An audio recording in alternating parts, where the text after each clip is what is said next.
현대 과학 이론 가운데 카오스 이론이라는 것이 있습니다. 이 이론에 대한 간단한 설명은 이렇게 되어 있습니다. 매우 무질서하고 불규칙적으로 보이는 현상 속에 내재된 일정 규칙이나 법칙을 밝혀내는 이론이다.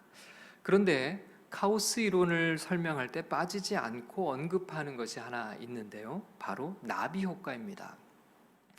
1961년 미국의 기상학자이자 수학자인 에드워드 로렌츠가 기상 모델을 연구하면서 나비 효과를 발표하여 이론적인 발판을 마련하였다.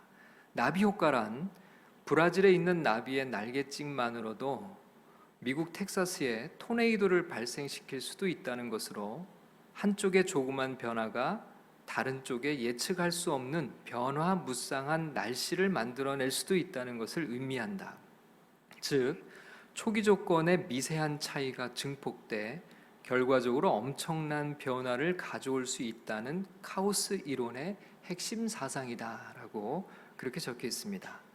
작은 차이가 엄청난 변화를 불러올 수 있다는 나비 효과가 비단 과학적 현상을 설명하는 것에만 국한되지는 않습니다. 사람들의 삶에도 얼마든지 적용이 가능해 보입니다. 우리의 인생에서도 사소해 보이는 작은 선택이 훗날 우리 인생을 완전히 뒤바꾸어 놓는 것을 보기 때문에 그렇습니다. 오늘 본문에 등장하는 다윗의 삶에서 우리는 이것을 발견할 수 있습니다. 지금 다윗에게는 엄청난 인생의 폭풍이 몰아치고 있습니다. 다윗은 극심한 심적인 고통과 번뇌 가운데 놓여 있습니다. 그 가운데서 다윗은 전쟁을 준비하는데요. 자, 오늘 본문 18장 1절과 2절의 말씀을 함께 읽겠습니다. 이에 다윗이 그와 함께한 백성을 찾아가서 천부장과 백부장을 그들 위에 세우고 다윗이 그의 백성을 내보낼세 3분의 1은 요압의 휘하에 3분의 1은 스루야의 아들 요압의 동생 아비새의 휘하에 넘기고 3분의 1은 가드 사람 이떼의 휘하에 넘기고 왕이 백성에게 이르되 나도 반드시 너희와 함께 가리라 하니. 다윗은 군사를 조직하고 전열을 가다듬어 출정 준비를 마쳤습니다. 자, 그런데 누구와의 지금 전쟁을 준비하는 것일까요? 이웃나라 블레셋일까요? 이스라엘을 괴롭히던 아말렉일까요? 아닙니다. 바로 자신의 아들 압살롬과의 전쟁입니다. 아들이 이번 전쟁의 상대입니다. 아들에게도 마찬가지죠. 아들의 적이 누굴까요? 바로 아버지 다윗이었습니다. 아버지가 죽든지 아들이 죽든지 누군가는 죽어야 끝이 나는 전쟁이었습니다. 어느 편이 이기더라도 가장 비극적인 그리고 슬픈 승리가 아닐 수 없습니다. 자, 아들은 이미 전쟁 준비를 마쳤습니다. 수많은 무리가 아들 압살롬의 편에 섰습니다. 아들의 목표는 오직 하나입니다. 아버지 다윗을 죽이고 자신이 왕이 되는 것이었습니다. 사무엘하 17장 1절에서 4절의 말씀 우리 다 함께 읽겠습니다. 아히도벨이 또 압살롬에게 이르되 이제 내가 사람 12,000명을 택하게 하소서. 오늘 밤에 내가 일어나서 다윗의 뒤를 추적하여 그가 곤하고 힘이 빠졌을 때 기습하여 그를 무섭게 하면 그와 함께 있는 모든 백성이 도망하리니 내가 다윗 왕만 쳐 죽이고 모든 백성이 당신께 돌아오게 하리니 모든 사람이 돌아오기는 왕이 찾는 이 사람에게 달렸음이라. 그리하면 모든 백성이 평안하리이다 하니 압살롬과 이스라엘 장로들이 다 그 말을 옳게 여기더라. 아버지 다윗을 쳐 죽이겠다는 아히도벨의 계략을 아들 압살롬은 어떻게 했다고 되어 있습니까? 그 말을 옳게 여겼다. 그 말을 좋게 여겼다는 것이죠. 다윗이 죽으면 아버지의 나라를 빼앗아 아들 압살롬은 왕이 될 것입니다. 다윗 인생에서 이보다 더 처참하고 비극적인 때가 또 있었을까요? 사울에게 쫓겨서 도망 다니던 그 긴 광야의 세월도 지금처럼 비참하지는 않았을 것입니다. 죽을 고비를 수도 없이 넘겼지만 지금처럼 절망스럽지는 않았습니다. 그런데 이 어마어마한 폭풍의 시작이 어디에서 시작했을까요? 그저 우발적으로 발생한 고난일까요? 아니었습니다. 다윗의 인생 후반에 펼쳐지는 모든 불행한 사건들은 개별적이거나 우연히 일어난 일들이 아니었습니다. 꼬리에 꼬리를 물듯이 이어지는 이 비극적 재앙들은 바로 다윗의 범죄인 밧세바 사건으로까지 거슬러 올라갑니다. 다윗이 우리아의 아내 밧세바와 간음죄를 범했습니다. 그리고 이 일을 은폐하기 위해 우리아를 전쟁터에 나가 죽게 만들었습니다. 다윗은 지금 그 죄에 대한 대가를 열매로 거두고 있는 것입니다. 하나님께서는 나단 선지자를 통해 다윗에게 이렇게 말씀하신 적이 있으셨습니다. 사무엘하 12장 10절과 11절의 말씀을 다 함께 읽겠습니다. 이제 내가 나를 업신여기고 햇사람 우리아의 아내를 빼앗아 내 아내로 삼았은즉 칼이 내 집에서 영원토록 떠나지 아니하리라 하셨고 여호와께서 또 이와 같이 이르시기를 보라 내가 너와 내 집에 재앙을 일으키고 내가 내 눈앞에서 내 아내를 빼앗아 내 이웃들에게 주리니 그 사람들이 내 아내들과 더불어 백주에 동침하리라. 다윗은 자신이 범한 죄로 인해 이와 같은 끔찍한 고통을 겪고 있는 것이었습니다. 우리는 여기서 죄의 심각성을 다시 한번 깊이 인식할 수 있어야 합니다. 죄가 얼마나 무섭고 파괴적인가를 알아야 합니다. 죄를 결코 가볍게 여겨서는 안 되는 것이죠. 로마서 6장 23절은 죄의 삭은 사망이요라고 말씀하셨습니다. 죄의 결과는 무엇입니까? 바로 죽음입니다.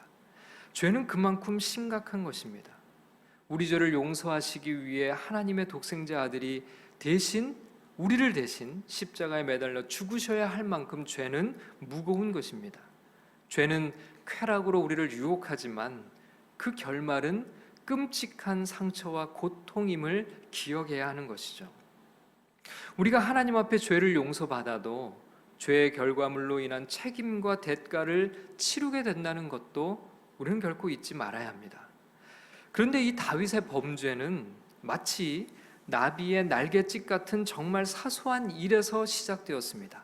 사무엘하 11장 2절을 보면 다윗이 범한 죄의 가장 시작점을 볼 수가 있는데요. 자, 그 말씀을 같이 읽어보겠습니다.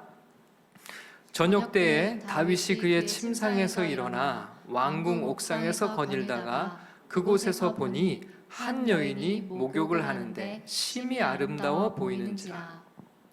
승승장구하며 최고의 전성기를 보내던 다윗에게 찾아온 작은 유혹, 그 유혹을 관리하지 못하고 저지른 잘못된 선택이 지금 다윗이 겪고 있는 이 엄청난 폭풍의 시작이었던 것입니다. 위기는 우리가 살아가는 지극히 사소한 일상 속에 이미 들어와 있습니다. 우리는 수없이 많은 유혹에 둘러싸여 살아갑니다. 나비의 날갯짓 같은 작은 일상을 소중히 가꿔야 하는 이유가 바로 여기에 있는 것이죠. 내 삶의 작은 선택 하나하나가 내 인생을 뒤바꾸어 놓을 수 있다는 사실을 우리는 항상 잊지 말아야 합니다. 늘 깨어서 사소하게 보이는 일상의 삶을 정결하게 빚어가는 믿음의 백성들이 모두 되시기를 주님의 이름으로 축원합니다. 두 번째로 기억할 것은 리더를 위해 기도해야 한다는 것입니다. 다윗의 군대와 압살롬의 군대가 에브라임 수풀에서 전쟁을 벌였습니다. 자, 6절에서 8절의 말씀을 함께 읽겠습니다. 이에 백성이 이스라엘을 치러 들로 나가서 에브라임 수풀에서 싸우더니 거기서 이스라엘 백성이 다윗의 부하들에게 패하매 그날 그곳에서 전사자가 많아 2만 명에 이르렀고 그 땅에서 사면으로 퍼져 싸웠으므로 그날의 수풀에서 죽은 자가 칼에 죽은 자보다 많았더라. 엄청난 수적인 우세에도 불구하고 다윗의 부하들에게 압살롬의 군대가 대패하게 됩니다. 그리고 엄청난 희생자가 발생했습니다. 그날 이곳에서 전사자가 많아 2만 명에 이르렀다고 성경은 기록하고 있죠. 하루 동안에 2만 명이 목숨을 잃는 끔찍한 대사륙이 일어난 것입니다. 사실 전쟁을 벌인 양 진영은 모두 아브라함의 자손이요 한 핏줄 한 형제였습니다. 동족 상잔의 비극이 일어난 것입니다. 그런데 이 비극의 원인이 어디에서 출발을 했습니까? 우리가 아까 살펴보았듯이 바로 이스라엘의 왕 다윗의 죄였습니다. 지도자의 죄 때문이었던 것이죠. 지도자의 죄 때문에 수많은 백성들이 피를 흘려야 했습니다. 지도자의 죄는 더 이상 개인의 영역에 머물지 않습니다. 지도자의 운명은 곧 공동체의 운명을 결정짓는 것입니다. 지도자의 죄는 공동체에 영향을 미치고 해악을 가져옵니다. 왕이 은밀하게 지은 죄가 수많은 백성들의 희생을 초래하게 된 것이죠. 그래서 지도자가 너무 중요합니다. 지도자가 바로 서야 백성이 평안합니다. 가장이 죄를 범하면 가정이 깨어집니다. 목사가 죄를 범하면 교회가 흔들립니다. 국가의 지도자들이 죄를 범하면 국민들이 고통을 받게 됩니다. 그렇기 때문에 우리는 지도자를 위해 기도해야 합니다. 기도로 지도자들이 죄에 넘어지지 않도록 도와야 합니다. 가족들은 가장을 위해 특별히 기도해야 합니다. 성도는 목사를 위해 전심으로 기도해야 합니다. 나라의 위정자들과 지도자들을 위해서 우리는 힘써서 기도해야 합니다. 하나님 앞에서 정직하게 행하고 죄를 멀리할 수 있도록 지도자들이 죄의 유혹을 이길 수 있게 해달라고 우리는 기도해야 하는 것입니다. 이렇게 지도자들을 위해서 기도하는 우리 새로운 교회 공동체가 될 수 있기를 축복합니다. 다음 세 번째로 기억할 것은 결국 하나님이 승리를 주셨다는 사실입니다. 자, 8절의 말씀을 우리 다 함께 읽겠습니다. 그 땅에서 사면으로 퍼져 싸웠으므로 그날에 수풀에서 죽은 자가 칼에 죽은 자보다 많았더라. 우리는 그날에 수풀에서 죽은 자가 칼에 죽은 자보다 많았더라는 표현을 주목해 봐야 합니다. 여호수아 10장 11절에는 이런 말씀이 있습니다. 다 함께 읽겠습니다. 여호수아서 10장 11절입니다. 그들이 이스라엘 앞에서 도망하여 벳호론의 비탈에서 내려갈 때 여호와께서 하늘에서 큰 우박덩이를 아세가에 이르기까지 내리시매 그들이 죽었으니 이스라엘 자손의 칼에 죽은 자보다 우박에 죽은 자가 더 많았더라. 칼에 죽은 자보다 우박에 죽은 자가 더 많았더라는 말씀은 오늘 우리가 읽은 본문에 수풀에서 죽은 자가 칼에 죽은 자보다 많았더라는 말씀과 매우 비슷한 표현입니다. 여호수아 10장 11절의 말씀은 여호수아가 가나안 사람들을 대상으로 싸웠을 때 하나님께서 이적을 베푸시며 직접 전투에 참가하셨을 뿐만 아니라 자연으로 하여금 여호수아를 돕게 하셨다는 점을 역설하고 있습니다. 여호수아가 이루어낸 승리는 곧 하나님의 업적이었음을 강조하는데 초점이 맞추어져 있는 것이죠. 오늘 본문의 말씀이 여호수아서의 말씀을 연상케 하는 것은 하나님께서 자연으로 하여금 다윗을 돕게 하셨다는 점을 강조하고자 하는데 그 의도가 있는 표현입니다. 결국 이 전쟁의 승리는 다윗이 아니라 하나님께서 이루신 업적이라는 것이죠. 하나님께서 이 전쟁에 주도적으로 개입하신 증거는 사무엘하 17장 14절에서도 발견할 수 있는데요. 자, 사무엘하 17장 14절을 다 함께 읽겠습니다. 압살롬과 온 이스라엘 사람들이 이르되 아렉 사람 후세의 계략은 아히도벨의 계략보다 낫다 하니 이는 여호와께서 압살롬에게 화를 내리려 하사 아히도벨의 좋은 계략을 물리치라고 명령하셨음이더라. 여기서 우리가 깨닫는 것이 있습니다. 비록 하나님께서 다윗을 징계하고 계시지만 단 한순간이라도 다윗을 하나님은 버리지 않으셨다는 점입니다. 비록 다윗이 죄의 결과로 인해 고통을 당하고 있지만 하나님은 다윗을 결코 포기하지 않으셨다는 사실이죠. 끝까지 다윗은 하나님의 은혜로 살아가고 있는 것입니다. 우리도 살아가면서 때로는 하나님께 사랑의 징계를 받을 때도 있습니다. 책망하시고 징계하셔도 하나님은 당신의 사랑하는 자녀들을 결코 버리지 않으신다는 사실을 우리는 기억해야 합니다. 이 사실을 반드시 잊지 말아야 합니다.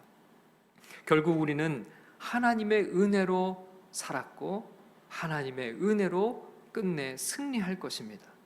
매 순간 우리를 넘어뜨리려는 사탄의 유혹이 있습니다.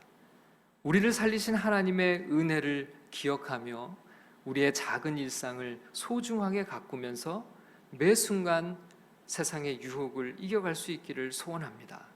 그렇게 매 순간 주님을 바라보고 닮아가는 하나님의 백성들이 모두 되시기를 주님의 이름으로 축원합니다.